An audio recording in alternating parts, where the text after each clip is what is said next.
ششم جماعت کے طلبہ و طالبات، السلام علیکم ورحمۃ اللہ وبرکاتہ۔ میں آپ کی اردو ٹیچر گوہر میم آپ کی خدمت میں نیا موضوع حکایات لے کے حاضر ہوں۔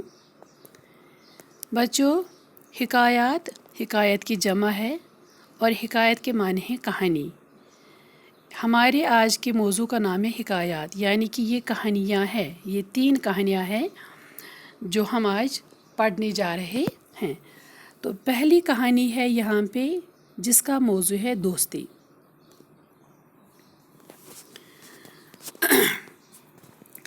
دو دوست جنگل سے گزر رہے تھے، سامنے سے ایک ریچھ آتا دکھائی دیا۔ ہاں بچوں، یہ 2 دوستوں کی کہانی ہے کہ 2 دوست جنگل سے جا رہے تھے، وہ سیر کرنے گئے تھے، تو انہوں نے وہاں سے ایک ریچھ کو اپنی طرف آتے ہوئے دیکھا۔ ایک دوست نہایت پھرتی سے درخت پہ چڑھ گیا۔ تو ایک دوست کو درخت پہ چڑھنا آتا تھا، وہ بڑی تیزی کے ساتھ درخت پہ چڑھ گیا۔ دوسرے کو درخت پہ چڑھنا نہیں آتا تھا، اور جو دوسرا دوست تھا وہ بیچارہ درخت پہ چڑھنا نہیں سیکھ گیا تھا، اس کو چڑھنا نہیں آیا۔ دوسرے نے پہلے کو مدد کے لیے پکارا۔ اب جو نیچے ہی رہ گیا تھا دوست، اس نے پہلے والے دوست کو جو درخت پہ چڑھ گیا تھا، اس نے اس کو کہا کہ میری مدد کرو، مجھے اوپر چڑھاؤ۔ لیکن جو درخت پہ چڑھ گیا تھا وہ درخت سے اوپر اور اوپر چڑھتا جاتا تھا۔ وہ بہت ہی اوپر چڑھ گیا، لیکن جو نیچے تھا اس نے اس کی کوئی مدد نہیں کی۔ تب دوسرے کو ایک ترکیب سوجی۔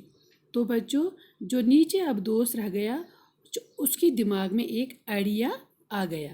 وہ جٹ سے پیڑ کی جڑ کے پاس لیٹ گیا اور سانس روک لی۔ تو بچوں، اس نے کیا کیا؟ وہ فٹافٹ زمین پہ لیٹ گیا اور اس نے اپنی سانس روک لی، اور ریچھ اس کے نزدیک آتا گیا اور اس نے اپنی سانس کو برابر روکے رکھا تھا۔ ریچھ نے آ کر اس کے منہ، ناک اور کان کو سونگھا اور مردہ سمجھ کر آگے بڑھ گیا۔ جب ریچھ نزدیک آیا تو اس نے اس کو زمین پہ لیٹ کے دیکھا، تو وہ آیا اس کی منہ کے پاس، اس نے اس کو منہ، ناک اور کان کو سونگھا، تاکہ وہ یہ جاننا چاہتا تھا کیا اس کی سانس روک رہی ہے، کیا یہ زندہ ہے یا مردہ ہے۔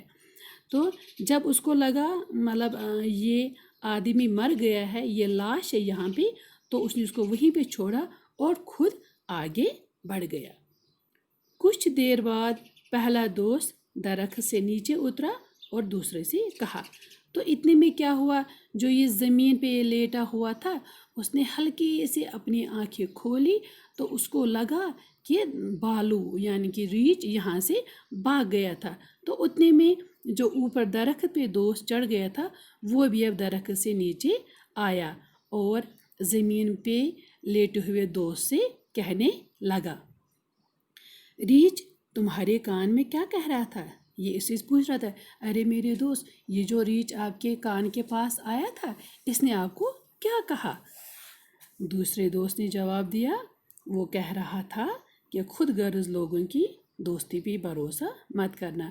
اب دوسرا والا دوست جو نیچے ہی رہ گیا تھا بیچارہ، اب وہ جلدی سے فٹافٹ وہ کھڑے ہو گیا اور اس نے اپنے کپڑے انہوں نے صاف کیا اپنے کپڑوں کو، اور کہا کہ ریچھ نے مجھے نصیحت کی، ریچھ نے مجھے کہا کہ جو خود غرض لوگ ہوتے ہیں تو ان کی دوستی پہ بھروسہ نہیں کرنا چاہیے۔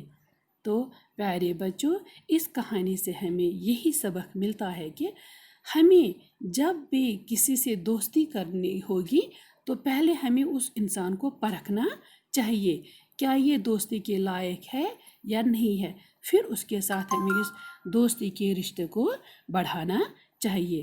اور اس سے ہمیں یہ بھی نصیحت ملی کہ دوست وہی ہوتا ہے جو مصیبت میں کام آتا ہے۔ تو امید ہے آپ لوگوں نے سمجھا ہوگا۔ تو انشاءاللہ تعالیٰ کل پھر آپ سے ملاقات ہوگی دوسری کہانی لے کے۔ تو جب تک کے لیے اللہ حافظ۔